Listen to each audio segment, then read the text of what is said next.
Today we have the opportunity to sit down with Dr. Robert Lustig. Dr. Lustig is one of the world's global authorities on nutrition and chronic disease. While most of his career was spent as an endocrinologist, Lustig rose to fame in 2009 when his lecture on sugar went viral and now has 24 million views on YouTube. Lustig is a New York Times bestseller of 3 books, which have covered everything from processed food and metabolic dysfunction to sugar and obesity. Lustig has also been featured in multiple documentaries and recently made an appearance on the Andrew Huberman podcast. Over the last 50 years, chronic disease has skyrocketed in the United States. People are getting cancer, Alzheimer's, diabetes, digestive disorders, and heart disease at rates that are unprecedented compared to any point in human history, and it is crippling our society. So why is this happening, and how can we prevent it from happening to us? In this conversation, we discuss the main cause of chronic disease and the surprising cure that no one is talking about. We believe that the knowledge that will come from this episode has the power to change the trajectory of your future. So without further ado, Dr. Robert Lustig. All right. Well, welcome home to New York. Thank you for being here, Robert. Thanks for having me, Matt. Yeah. I kind of want to start. So obviously you wrote Metabolical. What was that, 2021? No? Yeah. A couple years ago. What compelled you to write that book? COVID. In simple terms. It was my COVID project. Yeah. I was stuck in my bedroom and had to be productive or I'd lose my mind. Yeah. And I knew that I was going to write it, but Yeah. that's why I wrote it then. Yeah. You know, in 2013, I wrote my first book, Yeah. Fat Chance. And that book said, you are not what you eat, you are what you do with what you eat. Mm. In the intervening 8 years since Fat Chance came out, I learned an enormous amount about the dark underbelly of the food industry and all of the subterfuge and all of the corporate determinants of health, we call them now. Yeah. It's actually, something we study in school. Yeah. We've got lectures and, podcasts and what have you on corporate determinants of health. And so I actually realized, I got it wrong in 2012. It's not you are what you do with what you eat. It's you are what they did with what you eat. Mm. And so that had to come out. Yeah. And so that's why I wrote Metabolical. Yeah. So kind of to begin, I kind of wanted to, this is a little bit of a paraphrase, something you said in your book, in Metabolical, but you wrote, it's generally accepted that modern medicine works to keep people healthy. The thought process goes, people live longer today than 100 years ago, and healthy people live longer, so people today must be healthy. And so I couldn't really think of a better place to start this conversation because kind of how we perceive our own health and the state of modern medicine, like ultimately kind of is like the catalyst of any change that we hope to create. And so I think when people say these things, they don't realize that, like, let's just transport back to 1900. They don't realize what was killing people back then and what was causing disease back then, combined with the fact they have such trust in the medical system. So can you kind of explain like the state of what was happening then, what was killing people then versus the difference of what's happening now? Sure. So in 1900, median age of death of the average American was 47. Mm. Okay, now today it's 78. Now you'd say that's a big win, right? Yeah. So what made the difference? We actually made that up very, very quickly. And the reason we did was basically 3 things: sanitation, vaccination, and antibiotics. Those are the 3 things that made the difference in terms of longevity and lifespan. And the reason was because all 3 of those things have to do with infections. Yeah. The primary vector of disease throughout our entire history as Homo sapiens was bugs. Yeah. Of various sorts. Pick your bug. Yeah. But, that's what it was. And, germ theory became a thing in the late 1880s, Louis Pasteur and Ignaz Semmelweis, and George Lister, basically codified this notion. Oh, and Robert Koch, let's not forget him, about germ theory. And then Alexander Fleming, 1928, discovered penicillin. And the very first patient who got penicillin was in 1940. Oh. And he had this overwhelming cellulitis of the face that would have killed him. And he got penicillin, and he didn't die for 6 months. And then he died. Yeah. But that was enough. And, as Peter Attia, said in his book, Outlive, we had medicine 1.0, which was the leeches. Yeah. And then we had medicine 2.0. And that's the moment that medicine 2.0 started, Yeah. was the advent of penicillin. Yeah. There's a pill for that. Yeah. That's medicine 2.0. There's a pill for that. And that's been going on ever since. Well, you know what? We're not dying of infections anymore. Yeah.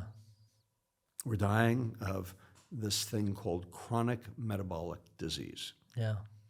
And I can sum that up, all these diseases. I can sum up all the diseases that fit under chronic metabolic disease. Here they are: type 2 diabetes, hypertension, dyslipidemia, cardiovascular disease, cancer, dementia, fatty liver disease, polycystic ovarian disease. Yeah. Those 8 diseases.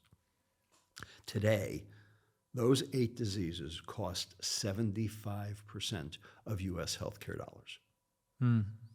75% for those 8 diseases. Yeah. All right?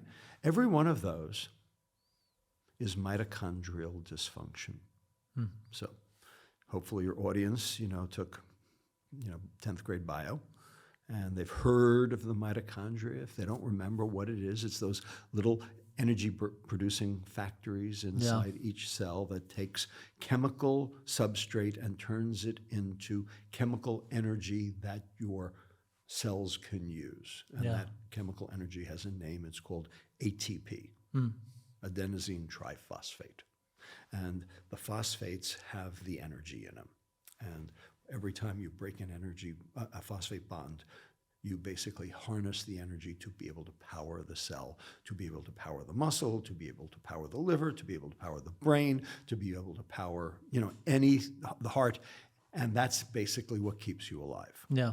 Is that conversion of what came out of the ground, or the animal that ate what came out of the ground, through this set of digestive and metabolic processes to lead to ATP. And this all happens at the mitochondria.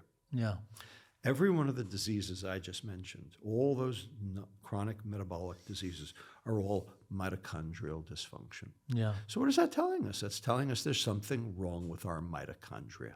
Yeah. Yeah. I think when you talk about those chronic diseases, obviously we could talk about it from a detached or philosophical perspective, but then if you actually come down with one of those diseases, it's just unleashes kind of like a wave of suffering. And so kind of going back a little bit to what was killing us back then versus now, would you say that you said we kind of made up those losses per se with the infectious diseases and stuff pretty quickly? So do you feel like we've been in a state of decline for a long time in terms of, like, if you were to remove the major wins that we would say of public health, and then also something like the infant mortality rate, which in 1900 there was like 16% of babies were dying at birth. So if you remove all those things, would you say that like the average lifespan maybe 100 years ago would have been higher than it is today, given this? Well, here's what we know. If you look at life expectancy over time, for the OECD countries, the Organization of Economic Cooperation and Development, so the 37 most developed, richest countries, so, mostly Europe, Australia, here, et cetera, there has been a slow and steady rise for 36 of those countries. But there's one that has gone like that. The United States? The United States. Yeah. We have so fallen off the rails. So if you look today, the mean longevity in Japan is 86 years. The mean longevity in the United States is 78 years. Yeah. We are paying an 8-year longevity tax just by living here. Yeah. And if you're obese, you're paying a 15-year longevity tax. And that doesn't even account for like how, like the idea of lifespan versus health span. The health span part is like, Oh, yeah. Yeah. We're not even going there yet. Yeah, We'll get to that. Yeah. And then if you have metabolic syndrome, you're paying a 20-year longevity tax. It's crazy. And we're putting more money into healthcare like crazy. Yeah. And we're getting less lifespan and health span out of it. In fact, the more we put in, the less we get. And the reason is because we're not addressing the problem. Yeah. We have done everything but address the problem, because Yeah. the problem is not addressable with pills or procedures. Yeah. The problem is only addressable with the third P, prevention. Yeah. And we don't do that here. Yeah. Yeah. So let's go over you mentioned it briefly, but let's go over the 8, I think it's 8 chronic diseases. So there's cancer, Alzheimer's. Yeah, I mean, type 2 diabetes, hypertension, dyslipidemia, cardiovascular disease, cancer, dementia, fatty liver disease, polycystic ovarian disease. So average listener right now, what is the likelihood that someone is going to get just one of these things in their lifetime? One of those diseases? Yeah. 80%. 80% of the 80%. population. Yeah, we'll get one of them. Yeah, I mean that kind of like really drives home the relevance of this conversation, because with the trajectory that we're on, before getting to the measures and the prevention and the cure that we're going to talk about today, the trajectory that we're on as a culture is like, if that's not happening to you right now, chances are that's going to be happening to you in the future if there aren't changes that are being made. Yeah. And so, yeah, I mean, we briefly referenced this, but the lifespan versus health span. Can you explain what those two terms mean? Lifespan is how long you live. Yeah. And health span is how long you live healthy. Yeah. Before you get sick. Yeah. And the health span is so much shorter than the lifespan, even though the lifespan's going down. Yeah. Okay, the point is, when your health span goes, your productivity goes too. Yeah. And when that happens, now you're taking money from the system instead of paying it into the system. Yeah. And that's why Medicare and Social Security are going broke. Yeah. It's not because we have more people, it's because we have more sick people. Yeah. And there's no pension change or, Social Security alteration or anything else that's going to be able to fix that problem. Yeah. What it comes down to is you cannot fix healthcare until you fix health. Yeah. You cannot fix health until you fix diet. Yeah. And you cannot fix diet until you know what the hell is wrong. Yeah. And what I'm saying is we've gotten it wrong for the last 50 years, and we now have the battle scars to show for it. Yeah. And it's time to actually rethink this war. Yeah, I mean, like you just said, like it's killing the medical system, and so if 75% of the expenditure is going towards the cost of these diseases, right. And then it's just significantly lowering your quality of life, and then you just end up dying of one of these things. It's such a grave kind of circumstance. So obviously, like you just said, the natural question becomes, why is this happening? We're talking about the mitochondria. And you wrote in your book that, like, if you were to look at a chart, right, you'd be able to pinpoint kind of approximate time when this like started skyrocketing. So you see these diseases going up. And so what happened in like around 1970 that caused chronic disease to start skyrocketing? 2 words. Ultra-processed food. Yeah. That's 2 words. Almost 3. But Ultra-processed food happened. yeah. Okay? Ultra-processed food was an experiment. Yeah. It was an experiment that we all ended up as research subjects for, but didn't sign informed consent with. But we partook anyway. Yeah. Because we saw inherent value. And there was value. It was cheaper, it was quicker.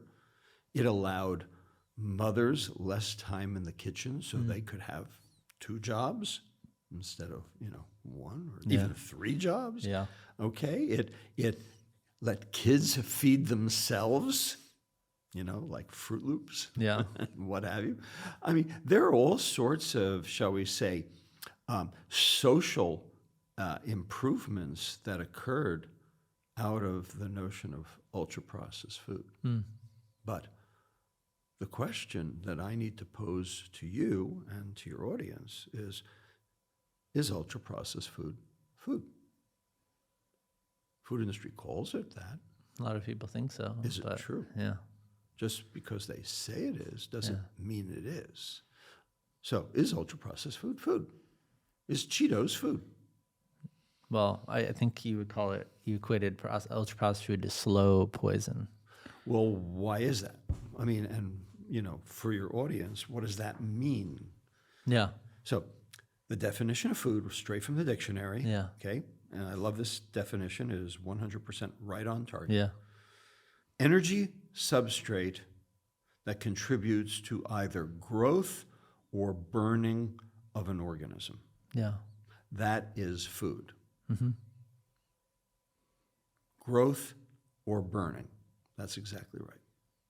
Anything that contributes to either growth or burning is food. Yeah. Okay, so let's take that apart. We'll do burning first. Yeah. Turns out glucose, which is starch, which is half of sugar, okay? It's what's in your French fries. Okay. Glucose actually stimulates mitochondria to work better. Yeah. It actually stimulates two enzymes in your mitochondria that actually make them work better. Yeah. So you actually increase ATP generation, which of course is the whole goal of burning. Yeah. It increases an enzyme called AMP kinase, which is the fuel gauge on the liver cell, ratcheting up to make more mitochondria, fresher mitochondria. That's a good thing. And it also increases an enzyme called HADH, hydroxyacyl-CoA dehydrogenase, which is necessary to cleave fatty acids into two carbon fragments so that they can be burned by the mitochondria. So glucose, for lack of a better word, we'll call good. Yeah. Okay. There are problems with carbohydrate, but for the moment, from a burning standpoint, glucose is good. Yeah. Now let's take this other molecule, fructose. Yeah. Fructose is the other half of sugar. Fructose is the sweet molecule of sugar. Fructose is what they put in the ice cream and the candies and the cakes and the sodas and the salad dressings and the flavored yogurts and the tomato sauce and the bean dip, okay, and the chicken teriyaki and everything else in the friggin' grocery store. Yeah. That fructose molecule inhibits three enzymes necessary to burn. It inhibits AMP kinase, and it inhibits it irreversibly. Actually binds in the active site and prevents it from working. It kills it. Yeah. You have to make a new one. It inhibits ACAD-L, acyl-CoA dehydrogenase long chain, necessary to cleave those two carbon fragments so that they can be burned. And lastly, it inhibits an enzyme called CPT1, carnitine palmitoyl transferase 1, which is the enzyme that regenerates carnitine, which is the shuttle mechanism by which the fatty acids get into the mitochondria for burning in the first place. In other words, every single thing fructose does inhibits burning. Yeah. 73% of the items in the grocery store are spiked with added sugar. Yeah. So, is ultra-processed food contributing to burning? No. Okay, let's now take growth. My colleague, good friend, Dr. Efrat Monsenigo Ornan, who is the head of nutrition at Hebrew University, Jerusalem, looked at this question. Does ultra-processed food actually contribute to growth? Yeah. And so she looked at skeletal growth, bone growth, cancellous bone growth, trabecular bone growth, cortical bone growth, every aspect of growth that you can imagine. And guess what? It inhibits all of those. Yeah. Okay, it causes osteoporosis. It inhibits tensile strength. It increases fracture rate. Okay, it does everything but contribute to growth. That's crazy. Basically, it takes your bones apart Yeah. at every level. Yeah. Okay? Does the opposite. And the cancer people know that fructose hijacks growth to basically make new cancer cells. So, does ultra-processed food contribute to growth? Only if it's cancer growth. Yeah. So if a substrate does not contribute to burning and does not contribute to growth, is it a food? No, absolutely not. Absolutely not. Yeah. Well, if it's not a food, what is it? It is a Poison. poison. Thank you. That's One of the, I don't want to have a conversation about vaccines, but one of the most ironic things I think that has happened over the past few years is like there was this whole thing with COVID and this whole uproar about vaccine because people don't want to put something in their body that they feel is harmful. Like that's generally the narrative. If you're not getting the vaccine, you think that that's going to do something in your body. Meanwhile, most people... We can argue that, by the way, but okay. Yeah. But most, I get the whether concept. that's true or not, regardless. But that's the reasoning that people have. Right. And so based on the statistics, those very same people are consuming what we were talking about is essentially poison on a daily basis and not even really cognizant, like they're not realizing that like this is actually happening to their bodies and what they're actually putting in their food. Right. So so here that's the problem. Yeah. The problem is twofold, but Yeah. that's one part of the problem. Yeah. The problem is they don't know. Yeah. Well, why don't they know? Is it just ignorance? Just lack of knowledge? Yeah. Or is it willful ignorance Yeah. that's being actually perpetrated on them by somebody else that they don't know? It's the second one. So this is a whole study of science Yeah. all by itself, too. So have you ever heard of the word agnotology? No. Agnotology. No, what is that? Okay, I'd never heard that word until Yeah. last year. Agnotology is the science and study of ignorance. Now, not lack of knowledge ignorance, but willful ignorance. Yeah. Either willful on the part of the person or willful on the part of an external actor to keep someone ignorant. Yeah. Okay? So I went to this meeting at Stanford last year, best meeting I've ever been to. 14 speakers.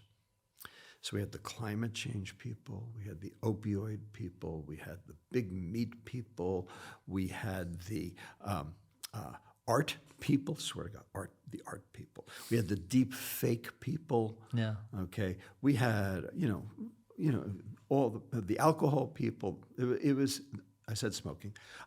It was really remarkable. Okay. And then, of course, we had the medical people. That was me. Yeah. Okay.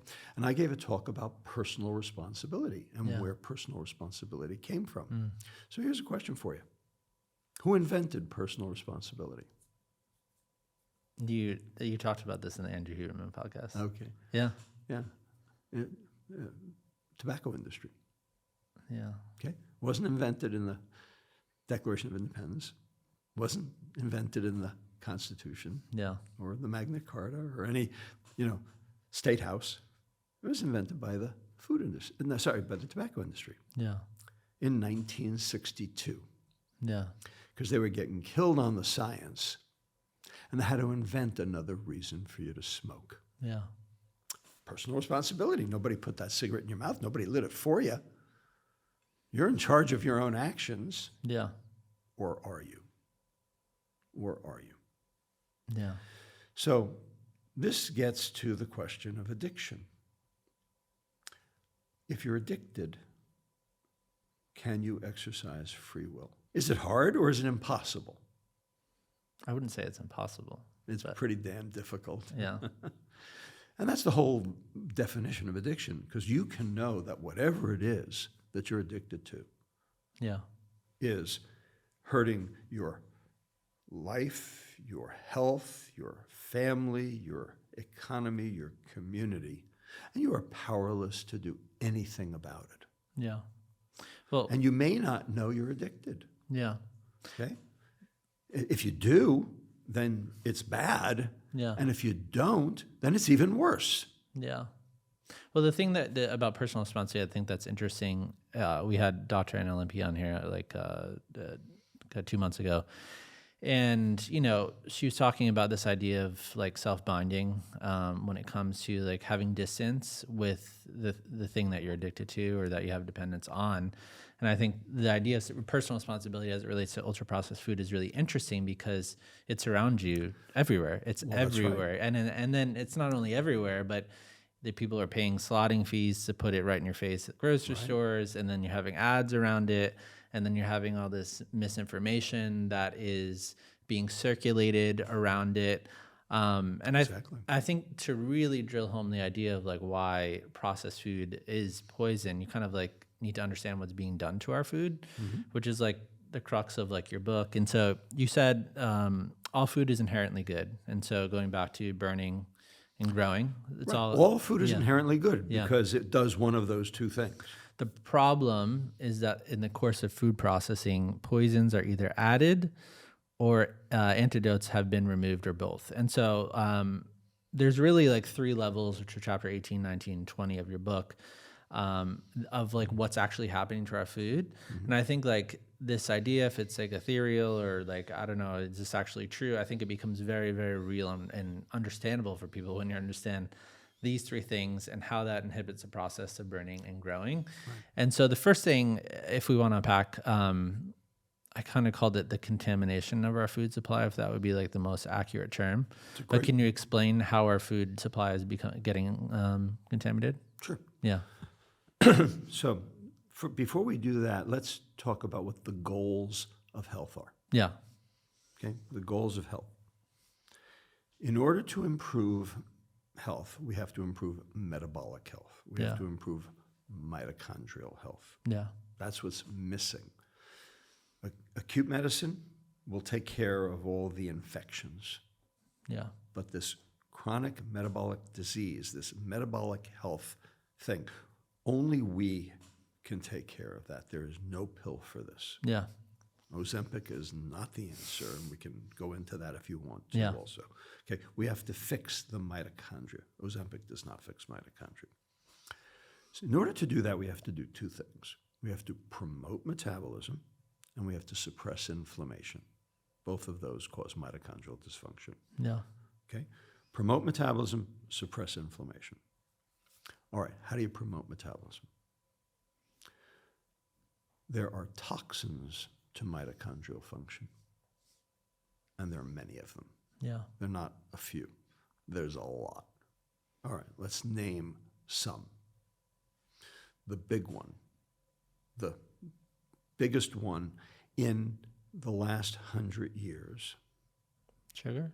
Trans fats. Trans fats, okay. Trans fats.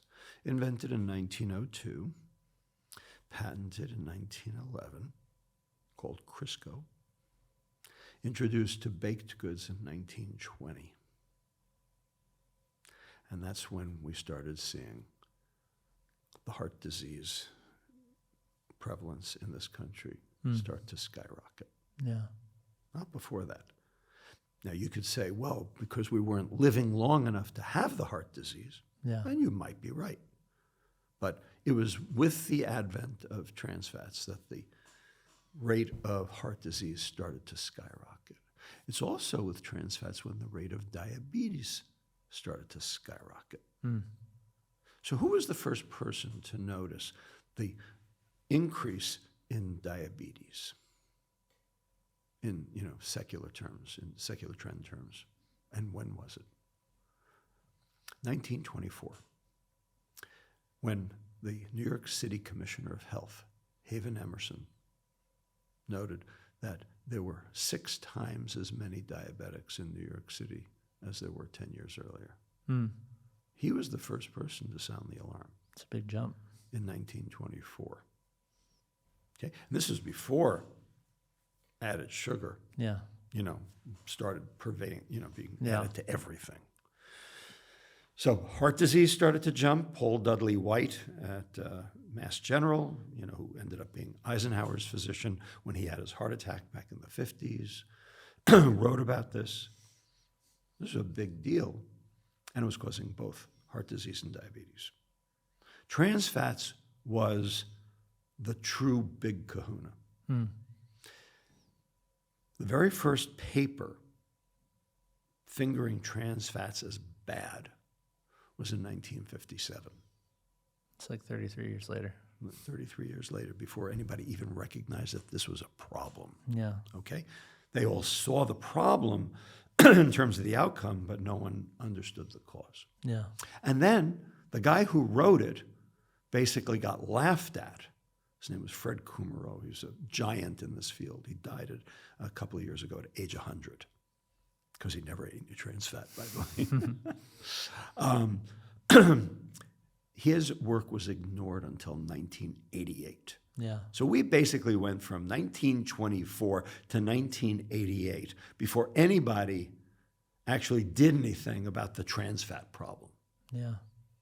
Trans fats are consumable poison in no uncertain terms. And the reason is because the trans fats were added to the food because the trans double bond cannot be digested by bacteria. They do not have the enzyme to break that double bond. Yeah. And so therefore you can have the 10-year-old Twinkie because the bacteria won't kill it. Yeah. They will not chew it up. They will not make it go rancid. Yeah. And so the food can stay on the shelf forever. So unnatural. Well, guess what? Our mitochondria are refurbished bacteria. Yeah. We don't have that enzyme either. Yeah. So when we consume those trans fats, we're as good about doing something about it as the bacteria are. Yeah. And so what do? They sit and they line our arteries and livers and basically contribute to metabolic syndrome, cause heart disease and diabetes, and now you're dead. Yeah. Okay? And that's why everybody was dying in their 50s from heart disease, and add smoking to that, of course. Yeah. Okay? So we were exposed to some big numbers in terms of toxicity, in terms of poisons. Tobacco smoke, trans fats. Yeah. That was enough to kill anybody. Yeah. All right? And that was before sugar. Yeah. Well, in 2013, the FDA finally banned trans fats. And so It's like 90 years later. 90 years later. And so they're coming out of our diet, right? Yeah. Wrong. And here's why. The FDA, in its infinite wisdom, said to the food industry, well, you have to list trans fats on the side of the package now. But if a serving of a given processed food has 0.49 grams of trans fat or less, you can say that has 0 trans fats. You can round down from 0.49 to 0. Yeah. 0.50 or up, you have to declare them. But 0.49 and 0, you can go down. Now, it's been shown that you only need 2 grams of trans fats to kill you, per day to kill you. So if you eat 4 candy bars, you're going to die. All right? Yeah. And you're not going to know it. Yeah. So this is being kept from the public, has been all along. Yeah. Okay? And it's a, shall we say, I don't want to call it a conspiracy per se, Yeah. but it is basically not the due diligence that our government's supposed to be doing. Yeah, I think that circling back to it's what's like to your quote earlier, it's like it's what's being done to all food is inherently good, but it's what's being added, it's what's being done to our food that is causing all these problems that is completely unnatural. That's right. Yeah. That's right. Yeah. All right, well, but trans fats at least are, way down. Yeah. Okay. Well, now it's sugar. Yeah. So sugar turns out to be a mitochondrial toxin for the reasons we discussed earlier, because it inhibits those 3 enzymes. And 73% of the items in the American grocery store are spiked with added sugar Yeah. for the industry's purposes, not for yours. Yeah. Okay, because they know when they add it, you buy more. Okay? Yeah. And the reason is because sugar is addictive. Sugar makes everything taste good. You can make dog poop taste good with enough sugar. Yeah. And they do. So that's the big one now. And we know that fructose is a direct mitochondrial toxin, and we even know how. Yeah. Okay. Are we doing anything about sugar? Well, we're trying to educate the public. There are some signs that the public is being educated. I have proof. The food industry generated it for me. Yeah. In 2011, the public relations arm of the food industry called IFIC, International Food Information Council. Every year they publish a yearly report, and every year they ask the public a question, and they publish the results of the question. And in 2011, the question was, what single foodstuff is the greatest contributor to obesity? And in 2011, 11% of the population said refined carbohydrate and sugar. 42% of the population said a calorie is a calorie, or I don't know. They asked the exact same question, the exact same way, with the exact same phrasing in 2018, 7 years later. And now 33% of the population said Triple refined carbohydrate and sugar. And an equal number of people who had said a calorie is a calorie, or I don't know. It went down by that exact same amount. In other words, we had educated the public about the dangers of sugar. So it's taking, it's going, it's happening. It's, and you can see it in other ways. You can see companies trying to, provide no sugar alternatives. Heinz ketchup now has a no sugar Heinz ketchup. Now, I'm not saying it's any good, and I'm not saying you should use it, but the fact that they're doing it means that they recognize that they have a problem. Either they have a nutritional problem or they have a marketing problem. Yeah. Okay? Either one, I don't care. The bottom line is there's a movement afoot, and people are starting to get it, that this is a problem. Total sugar consumption in soft drinks, way down. Now, unfortunately, diet drinks, way up.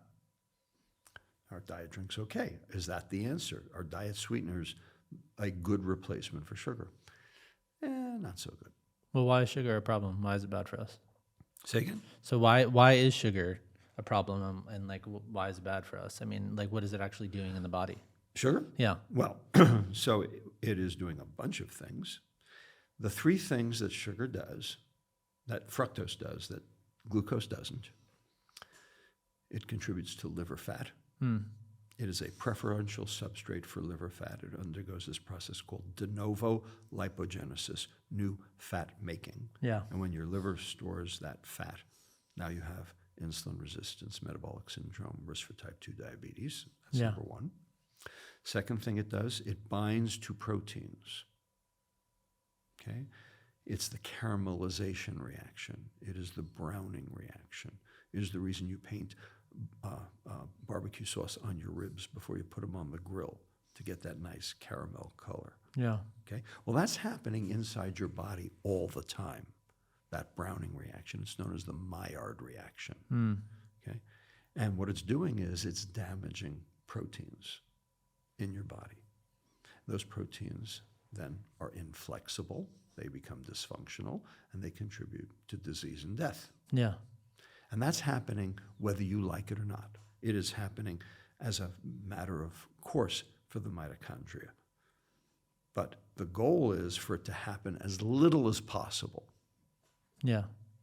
Well, if you had orange juice this morning, you are browning 7 times faster. Okay? And what is the composition of the National School Breakfast Program breakfast? Sugar. Bowl of Fruit Loops and a glass of orange juice. Yeah.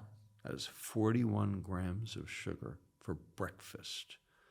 The USDA says that the maximum amount for children It's like 12? should be 12 grams of sugar for the whole day. That's like 4. And that's 41 grams of sugar, and it's just breakfast. Yeah. So how much glycation, how much of this Maillard reaction is going on in our kids? Well, we can measure it, and it's huge. Yeah. So that's the second problem. And then the third problem is fructose is addictive, makes you want more. Okay, Why is that? Why is that so controversial though? Like I saw this reaction online to the Huberman podcast with Dr. Lane Norton. He had this whole document about. Yeah, I'll take Lane Norton apart limb from limb if you'd like. But the bottom line is there are two views of this question of food addiction. Yeah. And I am actually the keynote speaker at the International Food Addiction Consensus Conference in London 2 weeks from today. Looking forward to it. Yeah. On the European side of the pond, they think it's something called eating addiction. On this side of the pond, we say it's food addiction. Yeah. Now, that's not semantic. Food addiction, eating addiction. Okay? They sound similar, but they're not. Because if it's eating addiction, then the onus is on the individual. If it's food addiction, the onus is on the industry. Yeah. To fix whatever it is. So it's not a little thing. The question is it real? And, I will go into chapter and verse as to how this controversy got started. My talk is called The Battle Over Food Addiction. Yeah. And I will be very happy to dissemble Lane Norton limb from limb. And he will not enjoy it. Yeah, I mean, based on our talk with Anna Lembke and even reading her book, I mean, obviously I don't want to speak for her, but like we talked about food and like her definition of addiction obviously is the continued compulsive consumption despite harm to self or others. That's right. And correct. It's just seems relatively obvious to me that sugar can be addictive. And given the spike in dopamine and like what it's doing in your brain in large amounts and So we have the demographic data, we have the epidemiologic data, we have the imaging data, we have the biochemical data, and we have the outcomes data to all demonstrate that sugar is addictive. Yeah. Now, here's the problem. It's not addictive in everybody. Okay. Yeah. Heroin's addictive in everybody. Yeah. Nicotine's addictive in 80%. Yeah. So, like if you take drugs, you smoke, you're going to get addicted, and it's pretty much a fait accompli. Yeah. Let's take something a little closer to home here. Alcohol. In America, 40% of Americans are teetotalers. Never touch the stuff. Yeah. 40% are social drinkers. You can go to a bar, pick up a beer, put it down, walk away. I'm in that group. 10% are binge drinkers, and 10% are chronic alcoholics. That 20%, they're alcohol addicted. Yeah. Now, why 20%? What's different about the 20% versus the 80%? And if 80% of people are not addicted, does that mean that alcohol is not addictive? No. Well, that's the Lane Norton, Yeah. response. That's my response to Lane Norton. Yeah. Okay? Get with the program. Yeah. All right? The point is, just because it's not addictive in everybody doesn't mean that it's not addictive. Anna Lembke said the same thing about porn. Right, absolutely. Like 15% of the people will Gambling. Yeah, gambling. So it's like it's not universally true. And then the impact, I guess, per person, like it varies, but like the actual properties of the substance itself can create that. So maybe Lane Norton's not addicted. Yeah. Or maybe he is and doesn't want to tell everybody. But the Yeah. bottom line is, I don't really care. Yeah. Right? Yeah. The point is that my guess, based on the literature, based on the demographic data that we have, is that 20% of people are sugar addicted. Yeah. I think the big thing that people need to understand about studies in general, and him being, I think it's nutritional biochemistry and also a doctor in this field, obviously, I would assume that he knows how to, read the studies or whatever, but like who funded Well, he's this? not an MD. Yeah. Okay, let's be clear about that. So like who funded the studies, which Dr. Marion Essel, go back and watch that episode, talks about this extensively, Right. is that you are going to get people, if the sugar industry is funding studies that sugar is not harmful, and then now you get influencers online talking about, oh no, it's not harmful and all this stuff, then you're going to get a favorable outcome. And then also the parameters of the study. And so he cited these two studies, but like, I think when analyzing any, and for the average person, it's really hard to understand or uncover how, like, who actually funded the study. And it's like corrupt. It's a corrupt system. Yeah. Totally. So let me give you an example of that. Yeah. Okay. In 2015, my nemesis, his name is John Sievenpiper. He is a PhD meta-analysis expert at St. Michael's Hospital at University of Toronto. Yeah. Okay. He has a conflict of interest list longer than R. Kelly's rap sheet. Yeah. Okay. I mean, it is just replete with every food industry concern. Plus, his wife works for Unilever. Yeah. To boot. Okay. All right. And he goes to conferences all over the world, basically saying sugar is not a problem. And he does meta-analyses to prove that sugar is not a problem. Yeah. And he is my nemesis. Okay, we have debated each other, in direct contact in Vancouver at the International Diabetes Federation several years ago. Yeah. Okay. He published a paper in 2015 in the Annals of Internal Medicine, a meta-analysis. Does sugar cause obesity and diabetes? And in this meta-analysis, he identified 60 studies, 60 data points that he was going to do the analysis on. Yeah. And when the analysis was complete, the bottom final line in Sievenpiper's article was, the data are inconclusive. Therefore, there's no reason to consider sugar as being a primary modality for therapeutic intervention because the data are inconclusive. Yeah. That's what he said. Okay? We knew this was, hogwash. There's a group of scientists at UCSF that I belong to. Yeah. We call ourselves the Sugar Hill Gang. Okay, and it's Alyssa Epple and Laura Schmidt and Ashley Mason and Stan Glantz and myself and Claire Brindis and a few and Dean Schillinger and a few other people. Okay, and we've all sort of know the drill. So Dean can do meta-analyses. He knows how to do them, and so he took the Sievenpiper paper and he pulled all 60 of the original studies, and he did his own meta-analysis, exactly the way Sievenpiper did, so that it would be exactly the same data and exactly the same treatment, except for one difference. He threw in one extra variable, food company sponsorship, which Sievenpiper conveniently neglected. Radically changes everything. So 60 data points. 26 funded by the food industry, 34 funded independently. Of the 26 funded by the food industry, 0 out of 26 said that sugar was a cause of obesity or diabetes.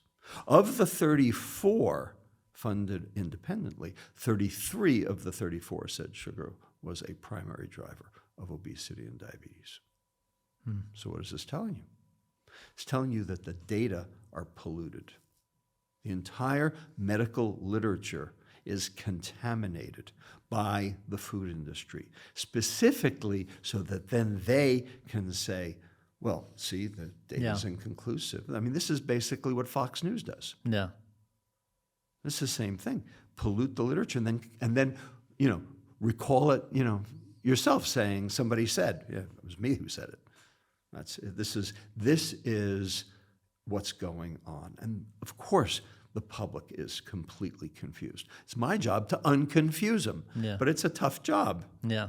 I mean, take a quote out of Metabolical. I think it's pretty clear based on the research. You wrote, sugar-sweetened beverages are causative for at least 3 diseases of metabolic syndrome: type 2 diabetes, heart disease, fatty liver disease, plus tooth decay.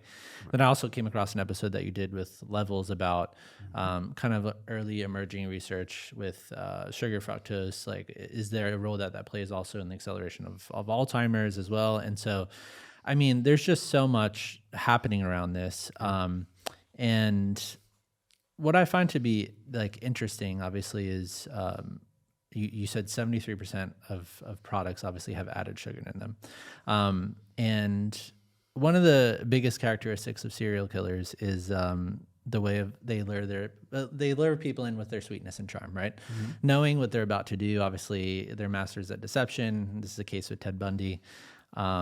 We just ran a post about like Coca-Cola and Pepsi. Obviously, they're mass marketing, and so these products, like literally, it's like this is the only thing in there. So do you feel like it would be a stretch to say, like, are Coca-Cola and Pepsi like serial killers in that sense?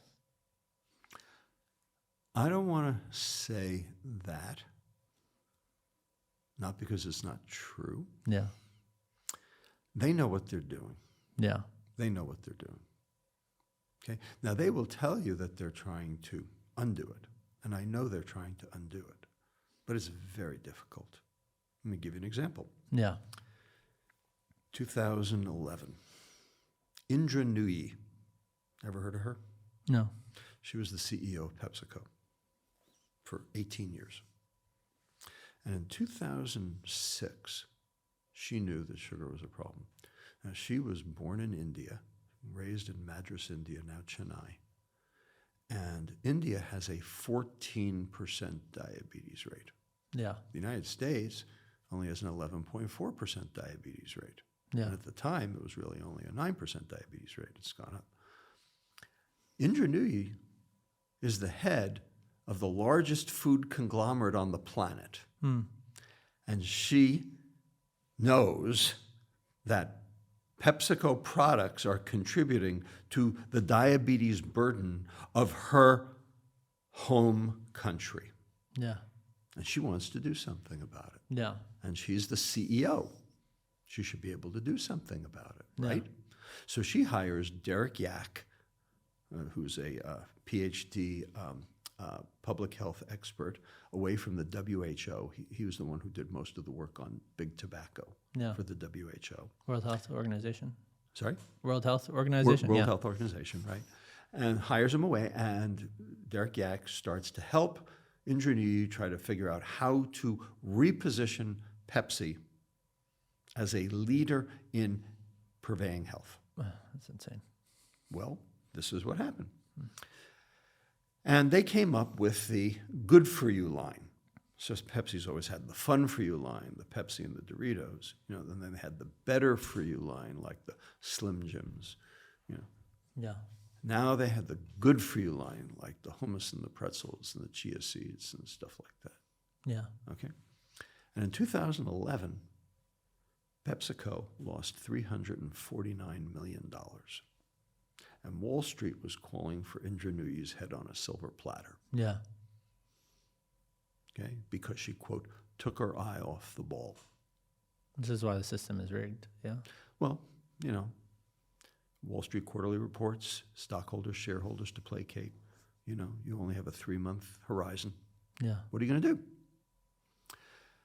And so Nooyi survived that challenge. She stayed as CEO, but that was the end of the Good For You line. You never heard from it again. Yeah. Okay, it's gone into, oblivion. Yeah. And of course, Yak left, and he started Vitality, Yeah. It was a try, and it was a complete abject failure. Another example, Denise Morrison, Campbell Soup. 2017, she starts Special Request Soup, 25% less sodium. She got fired. Next one up for grabs, Emmanuel Faber, CEO of Danone, instructs Danone to reduce its added sugar portfolio by 14%. 14%. Better than zero. Yeah. But 14%, is that good? Yeah. No. 14%? When you're quadruple over your dose, will reducing by 14% make a damn bit of difference? No. Not really, no. Okay. Well, they did it. I'm Yeah. not saying they didn't. They did it, but he got fired. Yeah. So anybody who touches like the third rail of industrial food production, for any company that has a Wall Street quarterly report, Yeah. they can't fix this from the inside. Yeah. As much as they'd like to, and there are people within the food industry who would actually like to do the right thing. I'm not saying that all food industry executives are, evil, snidely whiplashes, but the bottom line is they can't fix it from the inside. It's got to be fixed from the outside. Yeah, I mean the analogy that uses serial killer, obviously it could sound extreme and it seems like a weird thing to say, but if you really look at it, it's not, in the sense that like it's not one individual that is perpetuating the system, but it's like a force that's coming against you.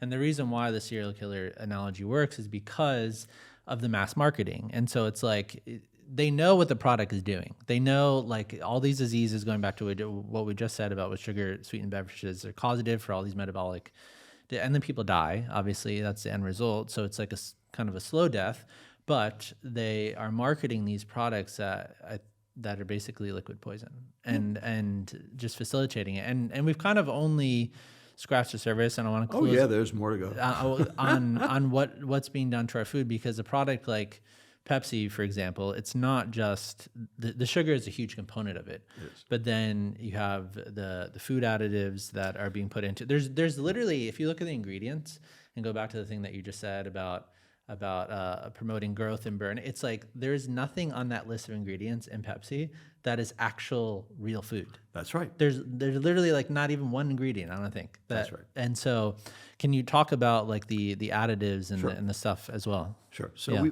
we talked about the two precepts that have to be followed in order to actually induce metabolic health. Yeah. One is promote metabolism. So we said you have to take away the mitochondrial toxins. Yeah. Fructose is now the big one since trans fats went bye-bye. Yeah. But there are other mitochondrial toxins too. Yeah. Okay. Cadmium is a mitochondrial toxin. Okay. What's got cadmium? Chocolate. Especially South American chocolate. Yeah. Big time cadmium. Yeah. Lead too. Okay, so that's a problem. So they're trying to figure out ways to get the cadmium out of the chocolate, and they're working on it, but not there yet. All right. What other mitochondrial toxins are there? There are a whole bunch of compounds in the environment, not necessarily in the food, but sometimes in the food, okay, and in the water and in the air. Yeah. That are what we call environmental obesogens, chemicals that induce adiposity unrelated to calories. That's the definition of environmental obesogen. So like, what kinds of things are we talking about? Yeah. So in the air, we're talking about air pollution. Yeah. PM 2.5, particulate matter 2.5 microns or smaller. Basically, New York City is obesogenic. Yeah. Okay, just for that reason. How about in the water? PFAS, polyfluorylate alkylated substances. Teflon. Yeah. Remember Teflon? Yeah. Okay, you probably ate a whole bunch of, meals. There's a whole movie on this, Yes, Dark Waters. Yeah, 2019. Mark Ruffalo. Yeah, all about the Teflon scandal. Okay, and DuPont did everything they could to cover it up. Yeah. Okay, so turns out PFAS is an environmental obesogen. Tributyl tin. Okay, that's one you haven't heard of, but it's a really bad one. What that is, they use that to paint the bottom of boats to keep the barnacles from attaching to the hull. So it's in all of our water supply. Yeah. It is a primary direct environmental obesogen. It was work from Dr. Bruce Blumberg at UC Irvine. Okay, what else? Okay, how about chlorpyrifos, standard insecticide? How about parabens in cosmetics? How about PBDE? Okay, that's flame retardants in your kids' clothing and mattresses. And it's going in our food. Yeah. And how about phthalates? Yeah. Okay, those are in plasticizers, like in baby bottles and binkies. Yeah. Okay, how about BPA? Okay, which is in baby bottles, and Target receipts. And how about the inner lining of the canned food you buy at the grocery store? That white that's on the inside of the can, that's BPA. Yeah. Okay, and all of these are environmental obesogens. Yeah. And they're all interfering with mitochondrial function. Yeah. Okay, so it's not just the obvious. But of those, a lot of them are hard to fix. The one that's easy to fix is the sugar. Yeah. Because that's the one that was put there by the food industry for its purposes, not for yours. And that's why I spend most of my time with it. And so the response from someone on the other side would be, okay, well, these studies that are done on all these chemicals and additives, it's correlation, it's not causation. Well, we actually have causation for them now. Yeah. We wrote a paper in 2022 in Biochemical Pharmacology listing all of the studies. It's a very long paper. First author, Heindel, where we listed all the studies and we actually broke them up into what's correlation and what's causation. Yeah. So we have causation too. Yeah. So I think that, I think it would be great if we can link that study in here. Sure. And I would tend to agree with you, but even if someone's really resistant on that idea, like I think the best case you can make with food additives, even when you go back to the vaccine, it's like you're putting with the food additives, you're putting foreign substances and chemicals in your body that were manufactured in a lab. And they're not nutrients. they're not real food, to the point that you just said. You're putting this crap in your body, and you're taking a real chance. Whether you want to believe that the science on this is pretty set, or you're like, oh, I don't know, if it's ambiguous. It's like you're taking a chance by putting this stuff in your body. Well, so as a pediatrician, I believe in vaccination. Yeah. Okay, and I have to state that Yeah. out and out. Okay, and if you had ever worked in a pediatric intensive care unit and saw a patient with diphtheria or a patient with tetanus or a patient with epiglottitis, okay, you would know that vaccination matters. Yeah. Okay, measles, mumps, rubella, you pick it. Okay, vaccination matters. I am for vaccination. I would agree with you, yeah. Period. Yeah. Now, COVID was weird. First of all, it was a new disease. We didn't know anything about it. Yeah. Okay, so we had to make, decisions on the fly, which, invariably when you make decisions on the fly, you're going to get something wrong. Yeah. And when you make the decisions on the fly based on emotion, you're going to get even more decisions wrong. Yeah. So the question is, did the COVID vaccine work? And the answer is, without question, it worked, because you could see the mortality rate drop like a stone as soon as as soon as people started getting vaccinated. Yeah. What wasn't obvious was the fact that there were side effects. Yeah. And there were. But there are side effects to every vaccination. Yeah. Okay? Yes, and the side effects were more than we were led to believe. And worse yet, the side effects were covered up by the two companies that distributed the vaccine, Pfizer and Moderna. Yeah. And that's not okay. So I'm not in any way, supporting or extolling the virtues of big pharma in terms of what happened during this vaccination debacle. Yeah. But at the same time, okay, vaccination works. Yeah. And, I will take that to the bank, and I will take that and debate anybody about it, and I will take it to my grave. Yeah, and I think we have the data. The point of the additives and the correlation with the vaccine, the point from my perspective, the reason why I bring it up is not necessarily, it's not for people to be like, oh, well, to the conversation about vaccines and like, oh, is it harmful, is it not harmful? It is speaking to the mindset of someone who is the duality of that, of the, I'm resistant to vaccines, but I'm putting food additives and I'm putting these chemicals in my body all the time. Yeah. And so I think that from that perspective, I think that, it's a real question, because you're buying into these narratives from these food companies and whatever. And it's a problem. It's at best an uncertainty. So. I agree with that. Yeah. I'm not going to argue that. Anytime you put something in your body, you have to wonder why you're doing it. Yeah. So kind of, obviously we have pesticides, but just with time, I'd go back and listen to Mary Nessel episode. We talked about pesticides. That's also being added into the food.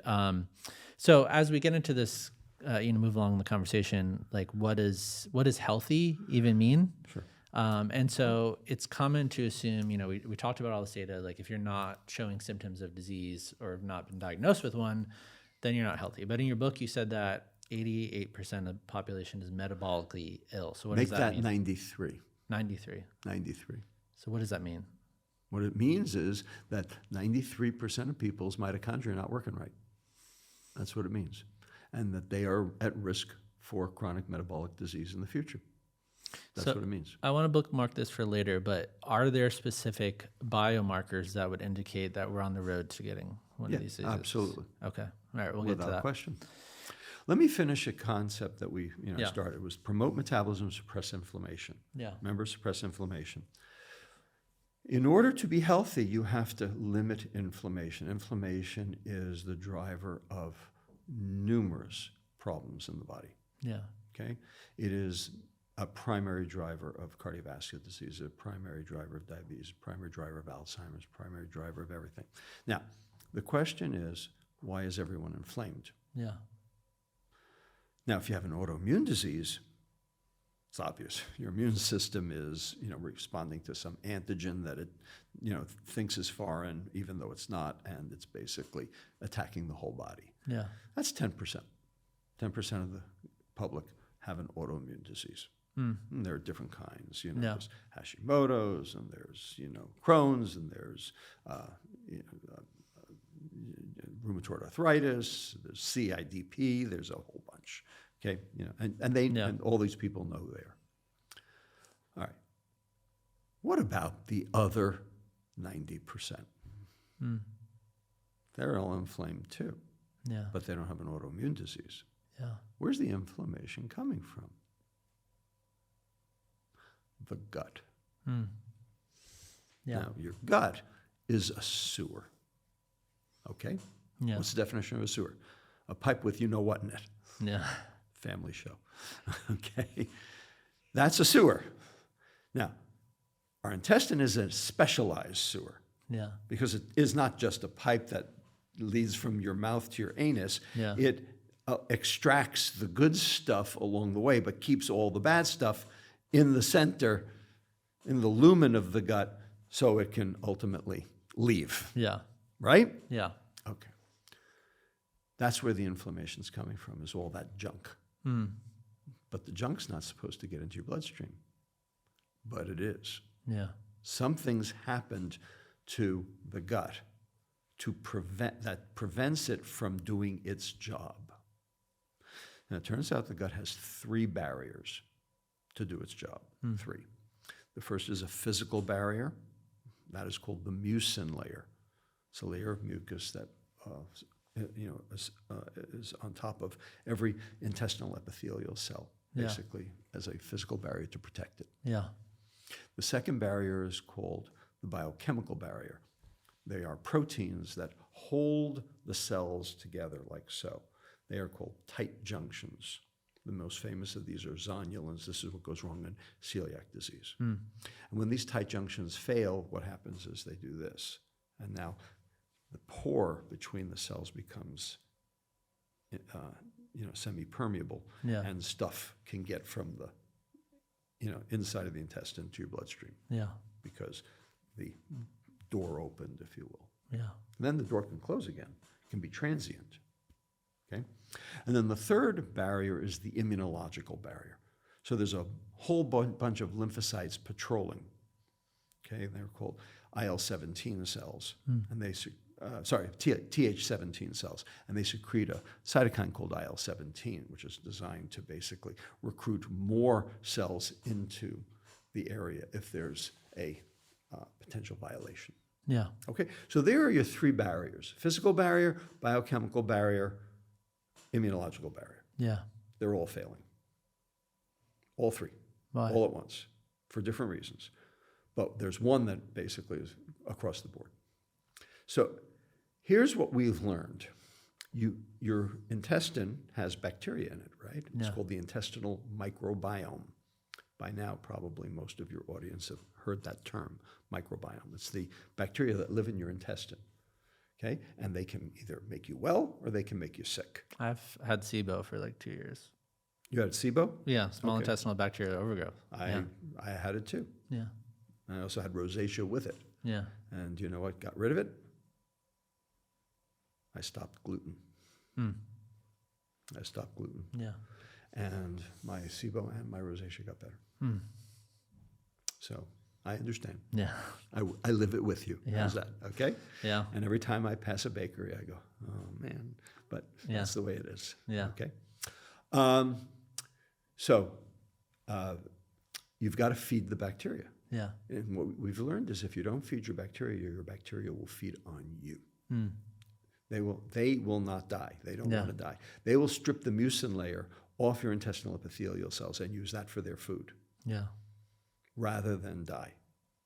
And when they do that, that actually denudes the intestinal epithelium. Yeah. And that renders them much more likely to be able to be attacked by, a cytokine or a lipopolysaccharide or some other agent in the intestine. And that's what leads to irritable bowel syndrome, inflammatory bowel disease, etc. Yeah. And now you've got systemic inflammation. Yeah. Second problem, those proteins, the biochemical barrier, the zonulins. Turns out fructose nitrates tight junction proteins, rendering them transiently non-functional. And so guess what? You have this transient leak where bad stuff can get in. Yeah. And number three. Is that leaky gut? That is leaky gut. Okay. Yes, that is leaky gut. Yeah. And number three, those Th17 cells. So if you eat a regular diet, the Th17 cells are there. If you eat a high-fat diet, the Th17 cells are there.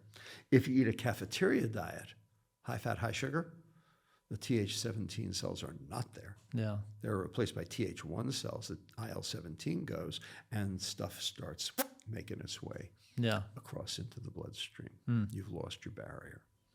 So sugar affects every single one of those barriers. Yeah. Now, there are other things that affect those barriers too, don't get me Yeah. wrong.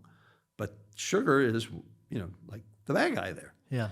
There's another thing that affects most of those, emulsifiers. So what are emulsifiers? Emulsifiers are compounds that hold fat and water together. Okay? They have a polar one end and a non-polar other end. And this is put in packaged food, So right? This is put in ultra-processed packaged food. it's all in for shelf ultra-processed shelf food life, for shelf right? life. Yeah. Okay. Okay? To keep things from separating out. Yeah. Okay? To keep the fat and the water together. Yeah. Okay? So what is an emulsifier? It is a detergent. A detergent keeps fat and water together. Yeah. Okay? Like Tide. Yeah. Okay? What you use in your clothes washer. Yeah. Okay? You're swallowing it. Yeah. When you eat ultra-processed food, you're swallowing Tide. Yeah. Okay? Yeah. So what do you think that detergent is going to do on the inside of your intestine? It's going to chew it up. Yeah. Okay? And so it causes all of these problems with the intestine too, the inflammatory bowel disease, the irritable bowel syndrome, the leaky gut, etc. Yeah.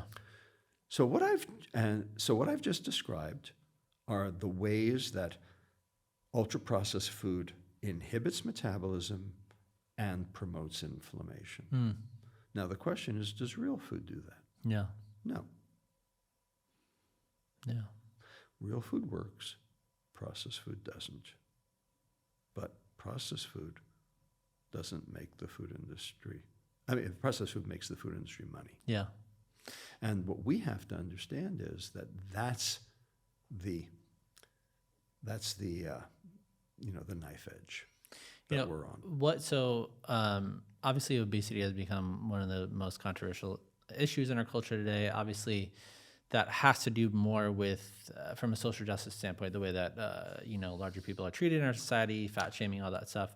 But one of the most interesting things as we kind of talk about fat and the role of our health, from an aesthetic standpoint, how big you are or how much fat you have is not necessarily indicative of your metabolic health, which is kind of mind-blowing, because that's just not what people think. And can you explain why that is specifically related to subcutaneous fat and then versus visceral fat? Sure, absolutely.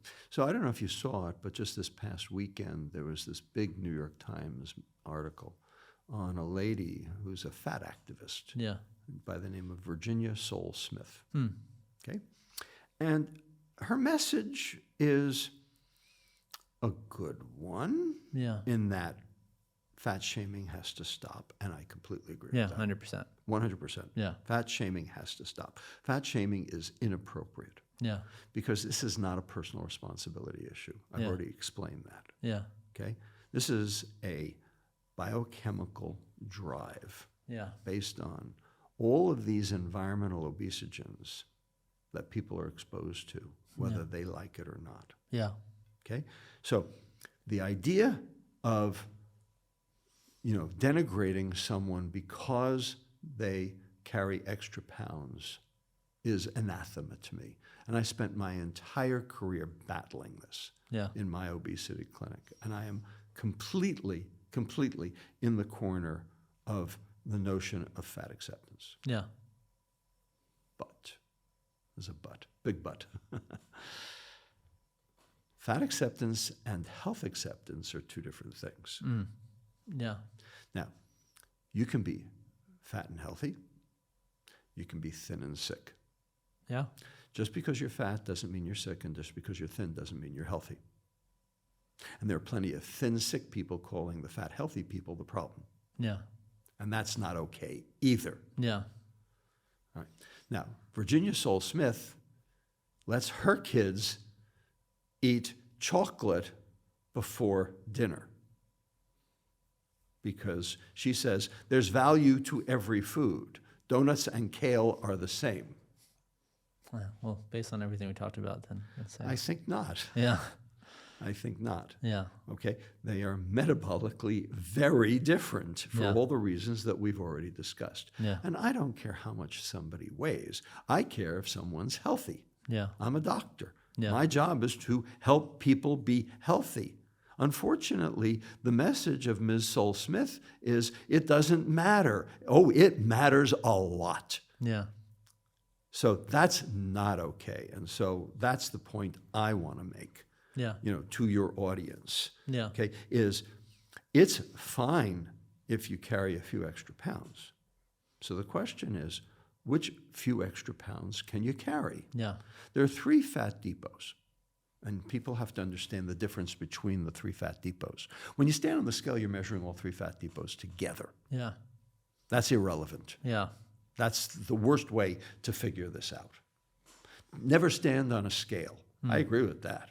That's what Virginia Soul Smith says, never stand on a scale. I actually agree with that. Yeah. And the reason is because you can't discern the contribution of the 3 fat depots by doing that. Yeah. Okay, so let's talk about these 3 fat depots so that your audience will get it and what to do. All right, the first fat depot, the obvious one, subcutaneous fat, big butt fat. The fat is, does this bathing suit make me look fat? Fat. Yeah. Pro tip, never answer that question. Get you in a lot of trouble. So that's what people outwardly would see. Outwardly. Yeah. The fat you can see. Yeah. That's subcutaneous fat. Yeah. The fat you can see. Turns out that fat may be cosmetically undesirable, but from a metabolic standpoint, it is inert. Yeah. It's where your body wants to put excess energy. Yeah. Because it is metabolically inert. It's not going to hurt you. Yeah. This is the reason we have people who are metabolically healthy obese. Yeah. MHO, metabolically healthy obese. They have increased subcutaneous fat. Yeah. Now, different races tend to accumulate different amounts of subcutaneous fat. Yeah. So people always say BMI of 30, that's the cutoff for obesity. Well, that's the BMI is a cutoff for obesity for Caucasians.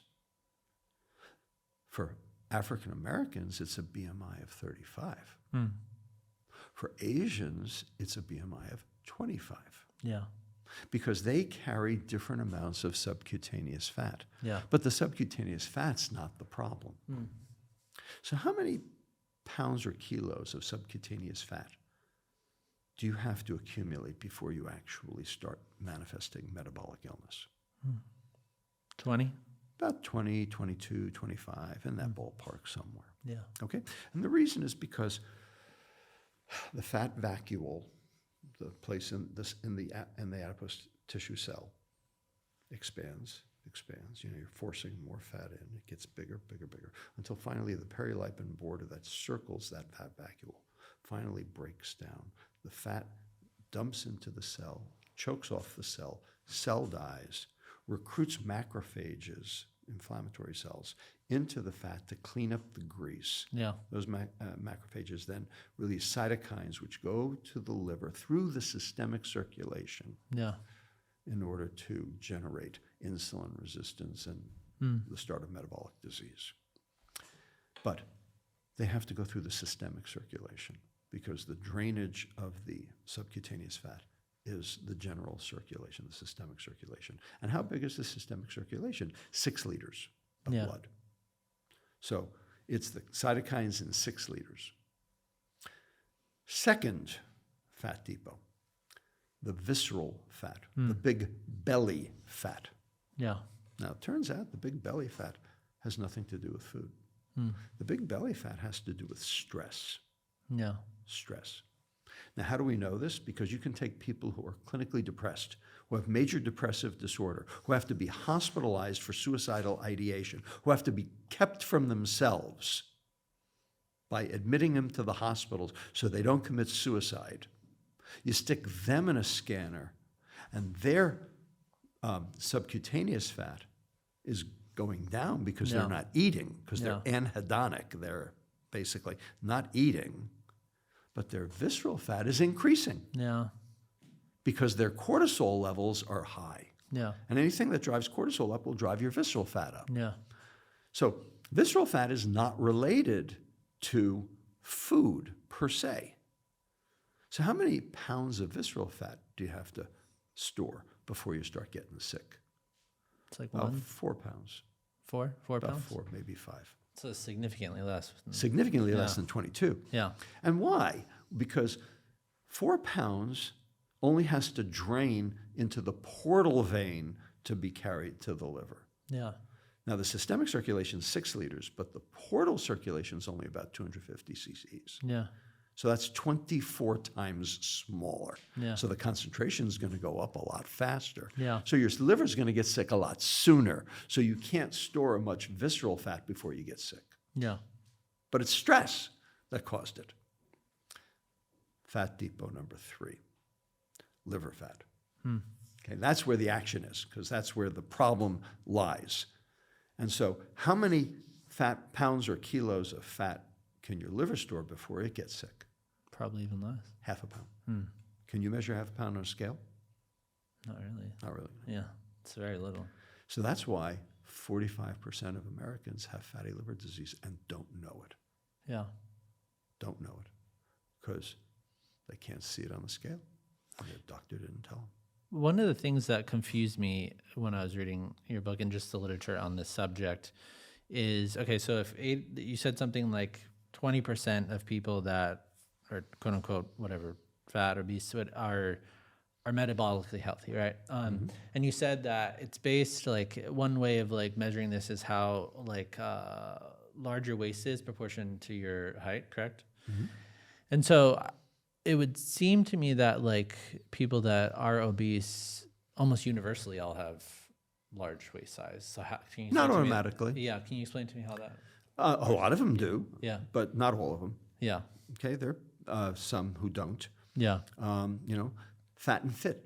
Yeah. You know, I mean, there are people who, you know, work out like crazy. Yeah. and keep their waist circumference down. Yeah. Okay, it's not an automatic. Yeah. It happens to be true that a lot of people who are stressed Yeah. eat a lot. Yeah. And so the stress will cause the visceral fat and the eating will cause the subcutaneous fat. And so they co-migrate together. Yeah. That's true. Yeah. Okay, but not automatically. Yeah. Yeah. And then the on the polar opposite side, obviously, you wrote, your body defends its subcutaneous fat because that's the fat that makes leptin, and your body, really, your brain knows it's good for you. And so, there is an obsession, especially with the case of bodybuilders or whatever, 2%, 3%, whatever body fat. Is it unhealthy to have that low level of fat deposits in the body, or not really? No, it's not unhealthy. Yeah. Now, there is a disease of too little fat. Yeah. Now, bodybuilders don't have it. Yeah. But there is a disease of too little fat. It's called lipodystrophy. Yeah, you talked about that in the book. HIV medicines Yeah. tend to cause lipodystrophy, but there are Yeah. congenital lipodystrophies that, as a pediatric endocrinologist, I would take care of. Yeah. And they don't make enough fat. Yeah. They don't have the subcutaneous tissue to call upon to put extra energy in, which Yeah. means that they have to find other places for extra energy, like, for instance, ectopic fat, Yeah. fat where it doesn't belong, like the viscera and also like the liver and also Yeah. like the heart. Yeah. Okay, and these patients have the worst metabolic syndrome of anybody because they don't have any place to put the fat except in bad places.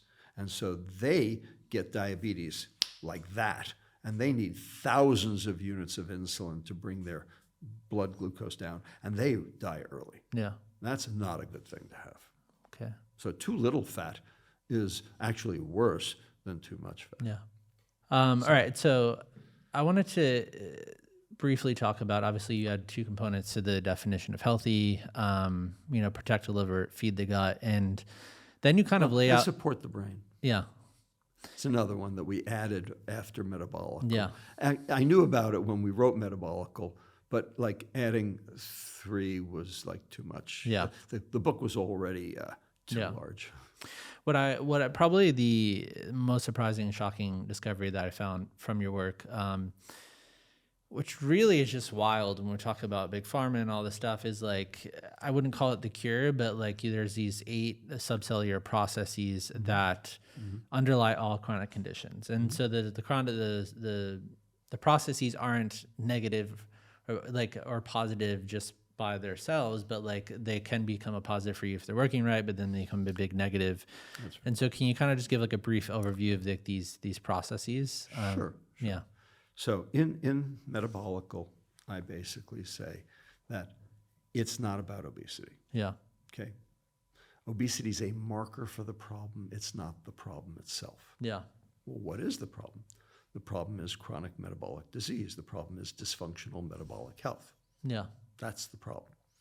And I divide chronic metabolic disease into 8 subcellular phenomena that go on every day in every cell. The question is, how well do you handle those 8 as to how healthy or sick you are? Yeah. So when you handle these 8 right, Yeah. you will be 110 playing tennis. When you handle these 8 wrong, you'll be 40 years old in the emergency room with 2 stumps on, dialysis waiting for your next stroke. Yeah. Your choice. Yeah. Anything in between 2. Yeah. So these 8 matter. So what are the 8? We don't have time for all the science. Yeah. So I'm going to give you a car analogy. Yeah. You like cars, okay? Every one of us, okay, has been gifted by God a brand new, shiny red Ferrari. One problem, 2 problems. No insurance policy and no owner's manual. Your job is to take that shiny red Ferrari and keep it brand spanking new, lest it become a jalopy. Yeah. Okay? Yeah. That's the analogy. Yeah. All right? So how do you keep a Ferrari running in tip-top shape? Well, you have to do preventative maintenance, Mm. right? Yeah. Yeah. So what's preventative maintenance for your body? It is these 8 phenomena. Yeah. So these 8 subcellular pathologies, and I list them in the book. First, glycation, the binding of glucose or fructose to proteins. That causes damage. Mm. You want to limit that. Okay. In car terms, that would be like carbon deposits on your intake manifold. Yeah. Number 2, rusting. Body or chassis. You're rusting. I'm rusting. We're all rusting as we speak. Yeah. Okay? Iron's doing it. Other chemicals are doing it too. Yeah. Okay? And the more you rust, the quicker you're a jalopy. Number 3, mitochondrial dysfunction. Mm. That would be like a defective transmission. Yeah. Okay? You hit the gas and, you can't move. Yeah. Not responding. Number 4, insulin resistance. That'd be like a sticky carburetor. Mm. You're going vroom, vroom, but you're actually coming out put, put. Yeah. Okay. Number 5, okay, membrane stability. Yeah. Okay, that would be like clogged oil lines. Yeah. Okay. Number 6 would be inflammation. That'd be rotted oil lines that catch fire underneath the hood. Yeah. Number 7, methylation. Okay, that would be like defective spark plugs. So instead of running on a V8, you're running on a V2. And finally, number 8, autophagy. That'd be like oil sludge. Okay, Yeah. so that's something hopefully your audience can Yeah. identify with. If you want your Ferrari to run in tip-top shape, you got to take care of all those 8, Yeah. right? Yeah. Well, if you want your body to run in tip-top shape, you have to take care of all those 8 also. Yeah, and what I want people to really get, because this is amazing, because you called all 8 of these processes nutrient sensing, and Yes. so what's so crazy about our society is like they're nutrient sensing, so they're foodable, not druggable. You talked about, and so we're spending all our money producing drugs because obviously that produces profits for big pharma, and we're not really focusing on real food, but like the actual natural food in the environment, like that is not kind of manipulated or altered in all the ways that we already talked about, helps these processes, and to your analogy, keeps it in tip-top shape. And so I think what's confusing for people, obviously, is when we so if we're wanting to keep these processes in tip-top shape and really optimize them, obviously you talked about prevention. About 2.5% of the healthcare budget in America goes through prevention, and 97.5% of the healthcare budget goes towards like treatment. And so I think that, like, for example, if I were to go to the average doctor, like, these things are not going to come up in a conversation, even though it's like established science. And the average doctor's visit is kind of like clockwork. It's like I go there, I'm like, and this actually happened with my SIBO, which is just like, okay, I'm going to give you this drug. And like we just said, they're not druggable. And so how would you suggest for the audience, if they're approaching these 8 processes and their health as a whole, to view the medical community, doctors, in terms of like tackling these things? Everything you said, Matthew, is exactly right. Yeah. Okay? I don't have any, qualifications of what you just said. That you got it exactly right to a T. Yeah. Medicine's broken. Medicine's broken. And it's broken because of chronic metabolic disease. Yeah. And it's because doctors never learn this. Yeah. Your doctor doesn't know it. They know prescriptions and procedures because that's what they were taught. I know because I'm a doctor. I know what I was taught. Yeah. Okay? I realized somewhere along the way that something was wrong. Okay? But it was research that brought me. It wasn't somebody telling me. It was the fact that the data weren't coming out the way that it was supposed to. And the reason was because the precept was wrong. Yeah. So how are you going to explain that to a regular doctor? Yeah. Okay? They don't know and they weren't trained. So expecting your doctor to help you with chronic metabolic disease is the blind leading the blind. Now, can your doctor be retrained? Yeah. Yes. Do they want to be retrained? Probably not. Yeah. All right. Could the medical profession force them? You know, in San Francisco, in California, we had a mandate. We had to do 12 hours of palliative care. Everybody. Didn't matter what job they had. Yeah. They had to do 12 hours of palliative care. Could we mandate everybody in New York State, you know, or any state for that matter, to have to do 12 hours of nutrition Yeah. in order to keep their license? Yeah. Could we do that? Yeah, we could. Do we need to teach it in medical school? Of course we do. Okay. Today, 28% of medical schools have nutrition curricula. And those that do have a total of 19.6 contact hours median. 28% out of the entire medical 28%. 28%. That's and it. we just described these 8 processes that are nutrient sensing. Right. Now you got it. That's right. And those that do have it, you know, I mean, they're basically getting like nothing. Yeah. Okay. So the way I look at it is 19.6 contact hours. I mean, a standard medical education is about 6,000 contact hours. Yeah. Okay. 19.6 contact hours to solve 75% of healthcare costs. Yeah. Seems a little lopsided. Yeah. Maybe we should be spending a little more time on prevention. Yeah. Nutrition / prevention. Yeah. I think so. But, you know, the medical schools aren't going to think so. They got a lot of stuff to teach. Yeah. Should medical school be 5 years instead of 4 years so that you can get all this in? Yeah. I don't know. You Yeah. know, these are hard questions. These require some, you know, big thinkers at the table as to how we're going to do this. Yeah. But to expect your doctor today to be able to actually figure this out for you Yeah. is a friggin' joke.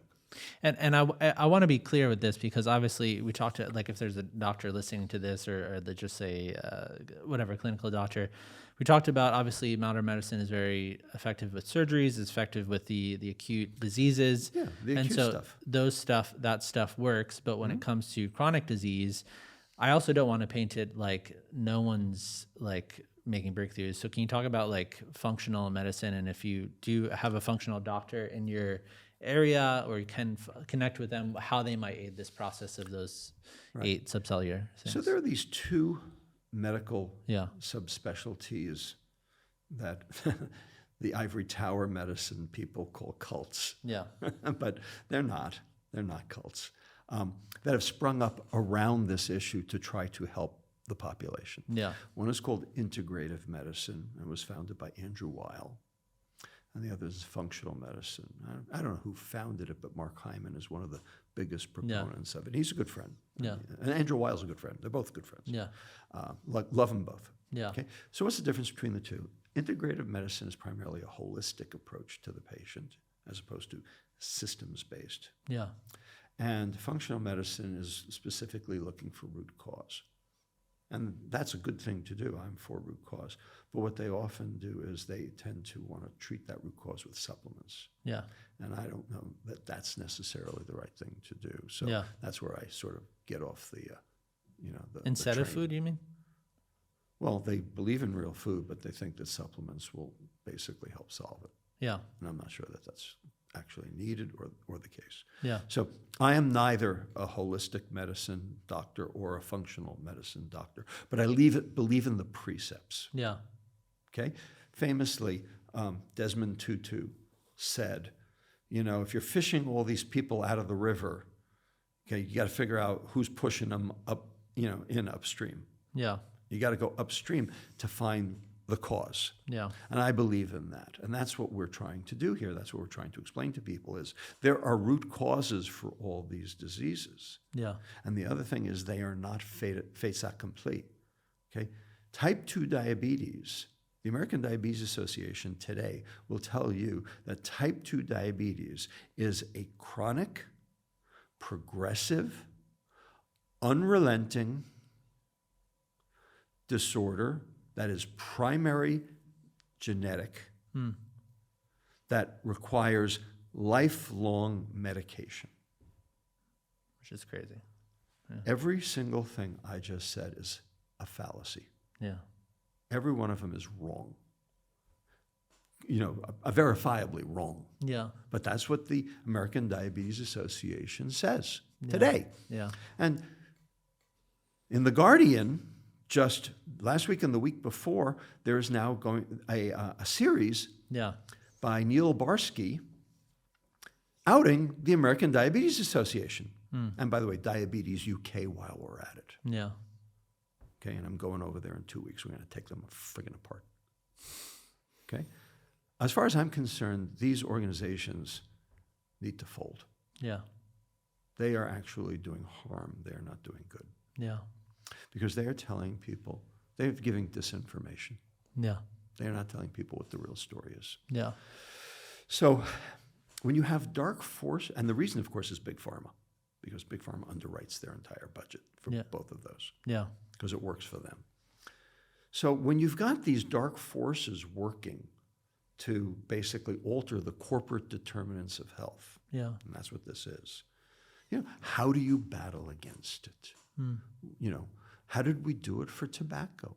How did we do it for opioids? How did we do it for alcohol? Yeah. Okay? I mean, how are we going to do it for sugar? Yeah. These are the questions that I spend, my time working on. Well, I want to land on that in a second. So as we kind of close the conversation, I don't want people to come away with the assumption that if you get one of these chronic diseases, it's 100% because of like there are other reasons why you could be getting it, which Peter Attia talks about in his book, is the whole crux of his book. And I think if people are looking to optimize their health, I think obviously they look to exercise, which you're a big proponent of as well. Yeah, I'm a huge proponent of exercise. Just know that exercise, of those 8 subcellular pathologies, exercise only helps 4 of them. So I wanted to clear something up. So in his book, he wrote, nutritional interventions can be powerful tools which restore someone's metabolic equilibrium and reduce the risk of chronic disease. Yep. But can they extend and improve lifespan and health span almost magically the way that exercise does? I'm no longer convinced that they can. And so why is there seem to be a little, like in terms of the hierarchy of importance in terms of food, nutrition, exercise, obviously everything is good, all right? We want to be doing these things. They're both important. Yes. The question is which one's more important. Yeah. So funny you should mention this. In November, so it's almost 6 months ago now, I participated in an academic debate, Oxford-style rules, in Irvine, California, with my good friend and colleague, Dr. Dan Cooper, who is head of pulmonary physiology at UC Irvine Children's, and he is a big exercise researcher. Yeah. And so the debate was between him and me. Is it the food or the fitness? Yeah. And we laid out our arguments, 25 minutes each with rebuttal and judging. Yeah. Okay. I wish I had the slide set with you and I could take you with me through it. But the bottom line is that the hazard risk ratio for nutrition is 0.65. In other words, you reduce your risk for disease by 35% for nutrition. Yeah. And the hazard risk ratio for exercise is 0.75. In other words, you reduce it by 25%. Yeah. So they're both good. Yeah. But in fact, nutrition actually does a little bit better. Yeah. And I think the reason is because nutrition solves all 8 of those pathologies, and exercise only solves 4 of them. Yeah. So I'm for exercise, but you cannot outrun a bad diet. Yeah. That's important. Yeah, so as we close, obviously there's 2 aspects of these conversations. So how to kind of take your health into your own hands. There's this kind of, I don't know, people are like, don't WebMD your symptoms or stuff like that. I don't know what your opinion on that is. So like I am not for WebMD. Okay, so when this is the climate of the medicine, when we're facing the food industry, when we're facing processed food everywhere, what is the step towards like taking your health in your own hands and if you want to say diagnosing yourself, whatever. So 3 words. Eat real food. Yeah. Eat real food. Now, the problem is people think Cheetos is food. Yeah. If you think Cheetos is food, nothing's going to help you. Yeah. That's a belief system. Yeah. And you have to undo faulty belief systems. Yeah. How do you do that? How do you change somebody's belief system? Well, they have to want it changed. We have learned that in order to break a belief system, somebody has to want their belief system broken. Yeah. Okay? That's not everybody. Yeah. So you're never going to be able to solve it for everybody. The question is, when someone's vulnerable, can you intervene? And can you intervene with science? Can you intervene with stories that can help people alter their belief system so that they can actually benefit from it? And the answer is absolutely you can. In fact, that's what you're doing right now with this podcast. Yeah. Okay? And why do you think I'm sitting here with you? Yeah. For just that reason. Yeah. Okay? To help that person. All right? So, yes, you can do it, but it's a slow process. Of course it is. Yeah. Yeah. So obviously taking those steps of changing the belief system, eliminating ultra-processed food, reducing sugar intake, obviously are obvious things that we've been talking about. And then kind of a quick word on, you said what's become clear is that different people have different metabolic responses to different foods. So one diet doesn't fit all. And so obviously we're talking about SIBO, all these different things. There's an aspect of personalization that might be required with these interventions, no? Right. Yeah. Absolutely. Yeah. So different people are going to need different things. Yeah. So how can anybody know what it is they should do? We've developed a program, a computer program. It will be an app soon. It's called Perfect, P-E-R-F-A-C-T. Yeah. I recommend it to your audience, perfect.co, Yeah. not com, but co.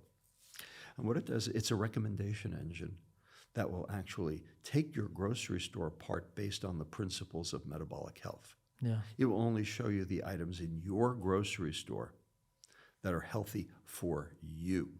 So you can stay away from all the crap. Yeah. So you can become metabolically healthier. Yeah. That's amazing. Yeah.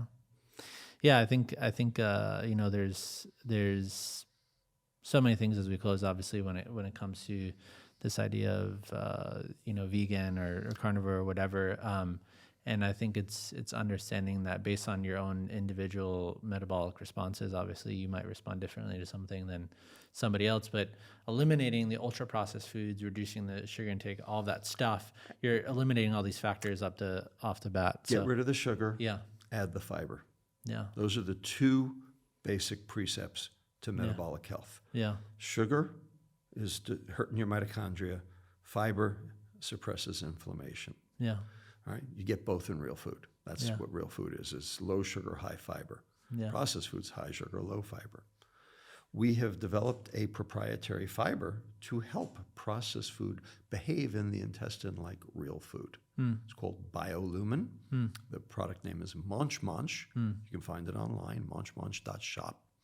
And what it does is it's a microcellulose sponge that soaks up glucose, fructose, sucrose, simple starches in the intestine, rendering them unavailable for early absorption, thus keeping your glucose down, keeping your insulin down, protecting your liver, and moving the food through the intestine faster so that you get the satiety signal sooner, and the microbiome chews up all that carbohydrate for its own purposes, thus feeding the gut, generating short-chain fatty acids, which are anti-inflammatory, thus supporting the brain. Yeah. In other words, we have turned apple juice back into apples in the intestine. Yeah. A new way to try to mitigate the metabolic burden of ultra-processed food. It's incredible. Yeah. Well, Robert, thank you for your time today. Appreciate the conversation. I think it'll really help a lot of people. I hope so. Yeah.